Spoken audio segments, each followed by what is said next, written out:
I refuse to throw it away. I absolutely refuse. I tend to make pizza with leftover bits of vegetables. So there you have it. All right, I've been thinking, who wants to start? Nadine, you start. Well, I started thinking about this yesterday, but it's actually something that intermittently grinds my gears. Hang on, before you stop there, I've got a question for Julie. Yep. Okay, can I? I'm a rugby player. I've got cauliflower ears. What do I do? Well, I suppose you'd be safe so long as it wasn't a before and after. If you had your ear, your ear ID done with the cauliflower, that would be fine. But if you hadn't done before the cauliflower, Thank you, Julie. All right, you can go now. Yeah. All right, back to you, Nadine. Well, I don't know if I've suddenly morphed into an old lady, but I've been thinking about dinner table etiquette. And the reason for that is that when I go out for a meal, it really annoys me when they clear the dishes before everyone at the table has finished eating. Yep. But I was away with some friends over the New Year break, and I've got another friend who actually prefers that his plate is cleared as soon as he has finished eating. Whereas I find it incredibly rude, possibly because I'm the slower eater and so I feel like I'm being rushed or that I'm holding people up. But I was certainly taught as a kid that no one leaves the dinner table until everyone's finished eating. So why would you clear the dinner table before everyone's finished eating? That the sign you were finished was that you put your knife and fork together, and then when everybody had finished eating, that's what you did. Couldn't agree more. If someone did that to me, I'd call them out right there. I'd go, oi. Well, Put your plate down. Yesterday I went out with my in-laws and they had cleared my plate before I'd even had a chance to breathe. Obviously, Thank you, Nick.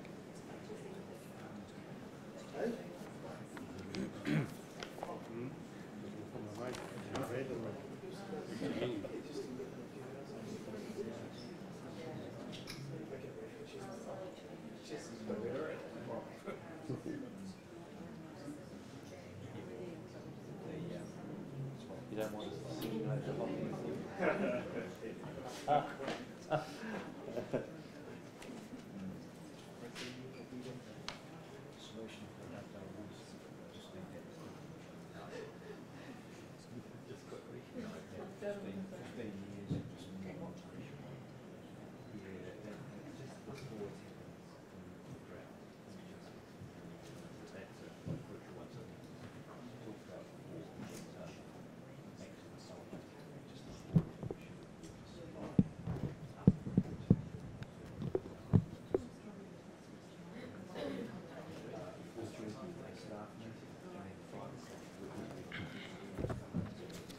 Okay, Paul. We're just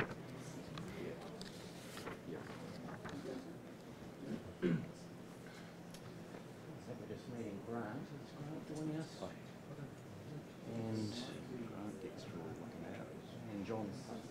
I'm here for John. Okay. Oh.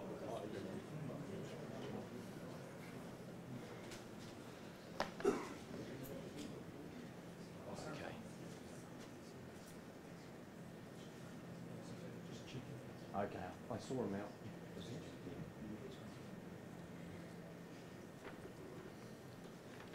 Just yourself? Or Rachel? Yes, did you want to speak? No, I think we just focus on.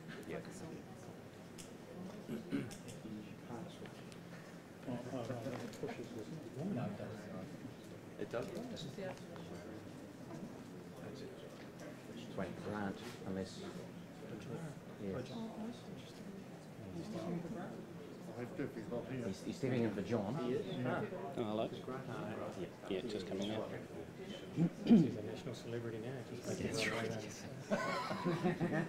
You'll get you too. Come on, Commander. Roger. That's all right, Grant. We'll wait. That's right. You take it down.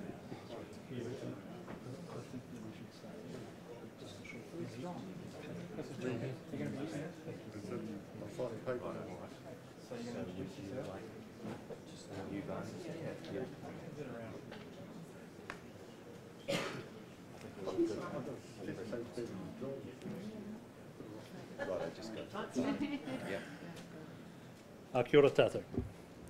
E te waki ana I runga te whakaroko tai. E te whiti kōrero kei Wainanui o tātou. E te manaakitanga I te tangata kei konei. Anō reira mi noi tātou. E tō mātou matunu i te rangi, e te atua kaharawa, whakarongo mai ki a mātou homa i tō wairua, i te manaakitanga i raro i te koro wai te rangi Māori e. Ake. Amene. Kia ora everyone, I'm Barney Thomas and I'm here representing the tangata whenua for the region. And it's important that we support and the work that's been happening within the rohe and the people that have been affected. And so we want to acknowledge the controller and everything that he controls, the work that has continued on over the days. We are thankful that the work has been completed, but there's a lot of work to go yet. So nō reira tēnā koutou. Kia ora, Barney. Kia ora. Thank you, Barney. Good afternoon, ladies and gentlemen. My name is Roger Ball. I'm the Nelson Tasman Civil Defence Group Controller. I'm very pleased to announce that following a careful risk assessment involving civil defence emergency management, fire and police, we are able to advise that Wakefield residents are able to return to their homes. Some further good news. Police advise that they have been able to get their staff into position earlier than expected, and therefore we are comfortable if residents wish to re-enter immediately. This has the advantage of supporting an orderly return and reducing congestion on the roads. This immediate return, ladies and gentlemen, is for residents only. Therefore, we ask that those residents please ensure they're able to demonstrate they are a returning resident if asked by police. People who are not residents may not go to Wakefield until 7 a.m. tomorrow morning. I must emphasise that returning residents must be prepared to evacuate if conditions change. There does remain an element of risk, and that is something for all of us to keep an eye on. Police will explain in a moment a little bit more detail for the arrangements around if a further evacuation is required. There will continue to be a high police presence throughout Wakefield, monitoring the return and ensuring the safety and security of Wakefield's residents and their property. The escorted convoys through Wakefield on State Highway 6 will cease at 4 p.m, and State Highway 6 will be available for normal traffic from that time. But please note that unless you are a resident, you will not be able to stop in Wakefield until 7 a.m. tomorrow morning. We anticipate there will be a little bit of congestion on Wakefield streets for the next few hours, so the speed limits are being reduced to ensure everybody's safety. Until 7 a.m, the current 70k zone will be reduced to 50k's and the current 50k zone will be reduced to 30k's. We are still actively planning for Valley residents to be able to return home. As I said earlier, we are not able to say exactly when that can happen, except that, as I said earlier today, that won't be able to happen today. This is because the valleys have been affected by fire, so the preparation for residents' return is more complex. However, we've continued to enable restricted access for those residents for all of the 4 valleys today, and will continue to do that on a daily basis provided the conditions are safe. And we are working actively on a plan for tomorrow. Those residents, any of the residents, are invited to join us for a meeting at 5:30 p.m. tonight at Appleby School or 7:30 p.m. tonight at the Hope Community Church, and we'll talk to them in more detail about those valley plans or about any issues that anybody wishes to raise. Ladies and gentlemen, I'm going to ask police to make a statement, and then we'll take questions together before asking the Mayor to step forward.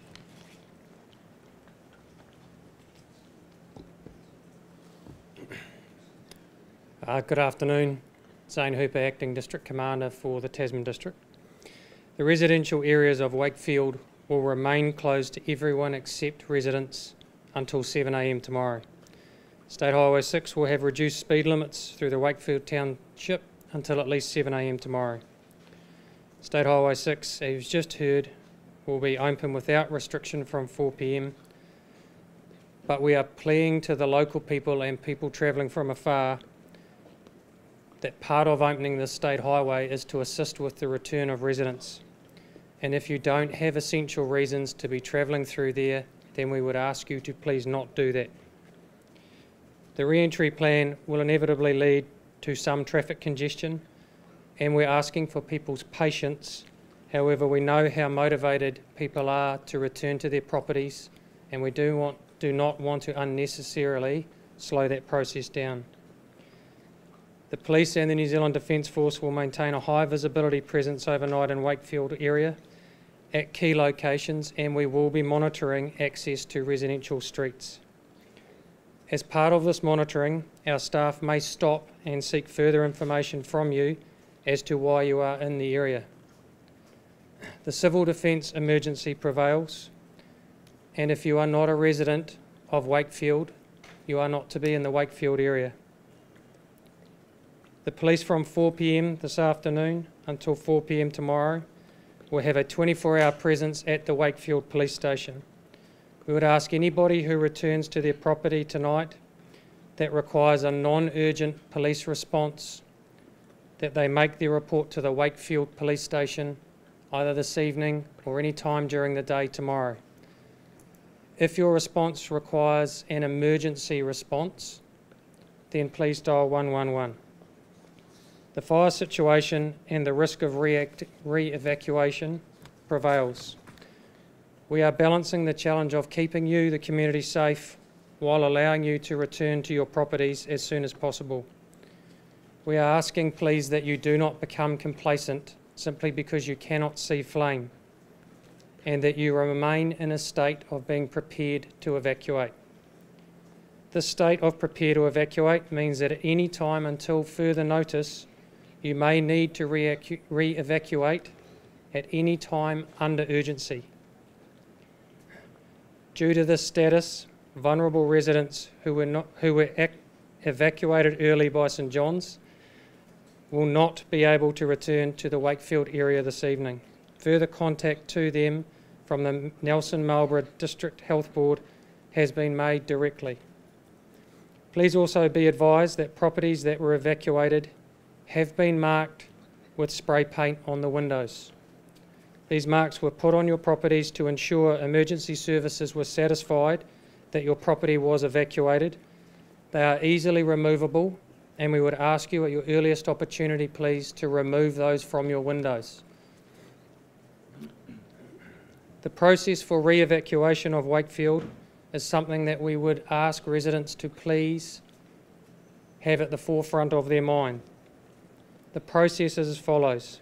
A national media release will be issued and the Civil Defence website will be updated. An EMS text message will be sent out to the affected area. The Wakefield fire station siren and the neighbouring streets in Wakefield will be sounded by continuous sirens. This is not the siren for volunteer firefighters to return to the station like you would normally hear. This is continuous sirens with fire engines or police cars driving up and down your streets. Emergency vehicles and New Zealand Defence Force vehicles will move into the area, and they will start the process of house-to-house evacuation. On hearing the evacuate signals, we ask that residents evacuate in an orderly and timely manner. Do not wait for people to come to your property. We need you, on hearing the sirens or getting the message, to evacuate immediately. Any decision to evacuate will allow you sufficient time to gather your pets, your pre-packed personal items, and leave the area in an orderly manner. Thank you. Could I invite any questions for myself or police before we hear from the Mayor? Will Wakefield School be back in its usual slot tomorrow, or will classes continue?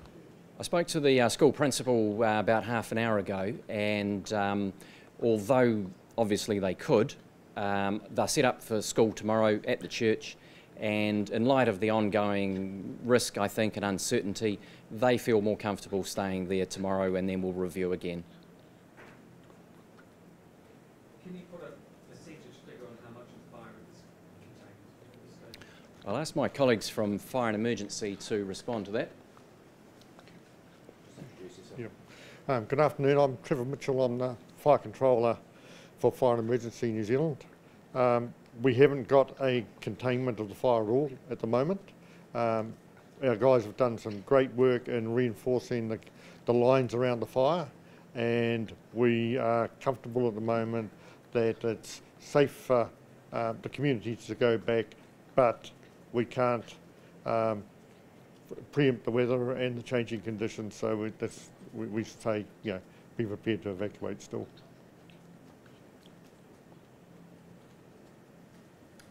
Further questions for the operational team? Trevor, do you know, yesterday there's a wind change that's expected to be quite strong to the southwest, and I guess the opposite direction of Wakefield. What, if any, concerns are there regarding that? It's a little bit of business as usual for us at the moment with our crews on the ground. We're strengthening the lines, we're looking at the forecasts, identifying our pressure points and putting our efforts in there.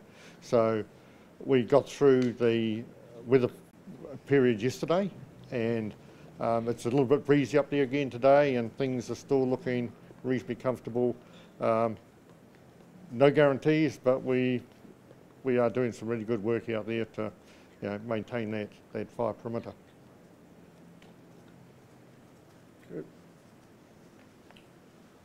Perhaps the Mayor would like to come forward. Thanks, Rick. Thank you, Roger, and thanks everybody for again being here today. All I can say is I'm delighted for the people of Wakefield to be able to be returning, and I'm also equally very keen for all of those who are in the valleys to be able to return. I have two brothers in that position, one in Pigeon Valley, one in Eves Valley, and our Deputy Mayor is in the same boat. However, we are equally cognizant of the restrictions and the limitations because of the fire has been through that area, and particularly in Eves Valley that is the case. So aware of the constraints and safety that both the fire and emergency and police are looking at before opening up for re-access into the valleys.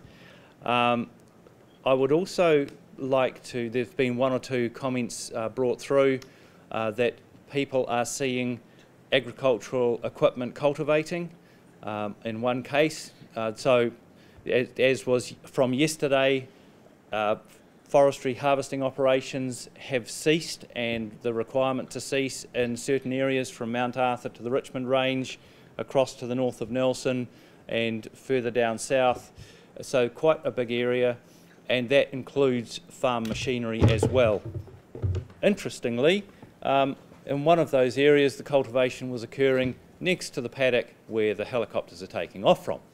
So just please, anybody who sees it, so people are phoning in that they've seen cultivation, could they phone into Tasman District Council 543 8400 and ask that their request go through to the compliance team, because with the resources on the other agencies, that has been the request, that it comes through to the compliance team at Tasman District Council.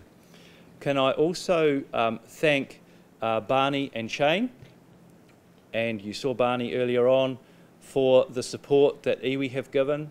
As you know, Whakatū Marae is open if people need to drop in. The other two maraes in Motueka and Canvastown are on standby in the event that further marae space is needed. I would also like to pass a huge vote of thanks to the many members of the local government family from either territorial authorities or regional councils. I have been communicated by a lot of mayors and chairs of territorial authorities, chairs of regional councils offering support. We really appreciate that, and wider into all of the other agencies, the people that have been brought into Nelson to assist with the response, from the top of the south to the bottom, the top of the North Island to the bottom of the South Island. Particularly fire and emergency, a tremendous response has been given, but it's also police and the other volunteer organisations, Red Cross, St John and others who have been working with civil defence. There's been quite a widespread business response to support as well. Also, Ministry of Civil Defence, the Minister, Chris Farfoy, Minister of MPI, Damien O'Connor, who's here, who will just add some comments in a minute, and also all of our local MPs and the national MPs who have been here in support, Nick Smith, Maureen and Stuart from Marlborough. So just in closing from me, a real vote of thanks from me and the whole team here to everybody who's been affected, who's been evacuated, who have responded so well. Look, we understand that there is quite a bit of stress involved for some people. Can you please just make a note of reaching out to those in your community and your neighbours to just make contact with each other, to give people the opportunity to talk about the experiences that you've had and support each other. So without further ado from me, a big vote of thanks from everybody. And Damien. Oh, look, I just want to take a couple of minutes to say the entire region has been on tenterhooks over since last Tuesday. I've been out working with volunteers throughout the community over the last few days, and we're at that stage in an emergency response where the adrenaline for some people is now starting to wear off and the shock factor is starting to kick in. I just want to really re-emphasise the message that you heard from Mayor Richard. Keep connecting with your community members, keep knocking on the neighbour's door, make sure people are feeling okay. The effect of this fire has, particularly after the Walters Bluff fire as well, has put the entire community on tenterhooks. I know in the role that I have what amazing support we have from FENZ and from police and defence and everybody else. We're in a very fortunate position that we can see the planning and the thinking that goes in there. I know for our community members you're one step removed or two steps removed from that. I just want to again reinforce that you are being really well served here. The planning has been done very, very well. To the people of Wakefield, the teams here are confident about you going back into your community tonight, and they're giving you every reassurance that you will be safe. It's a hard thing being away from your home. It's going to be a hard thing going back as well. And I know for many people it's going to be many, many sleepless nights. There is a lot of support there for you. Please call out for that support, and community, this wonderful community, just keep doing what you've been doing, because we are very, very grateful. Thank you. Kia ora. Look, I hope we have turned the corner with this emergency situation, but nothing is sure. And as fire told us, this fire is not out, and there's still a lot of work to do. We hope we can maintain the zero injury status that we have through this whole situation, so people need to be careful getting back into their homes as they were getting out. There's still a lot of work to do. There are people out of jobs because obviously the sawmill shut down. There are risks to some businesses. There's still a long way ahead of us to get back to full recovery. I'd just like to acknowledge the great work done in terms of the fire service. We hope that they can get this fire out as quickly as possible. But the return to Wakefield, as I said, is still subject to evacuation should that fire stand up again. So thank you so far, and we just hope that we're on the right direction to full recovery. Kia ora. Thanks very much. Thank you.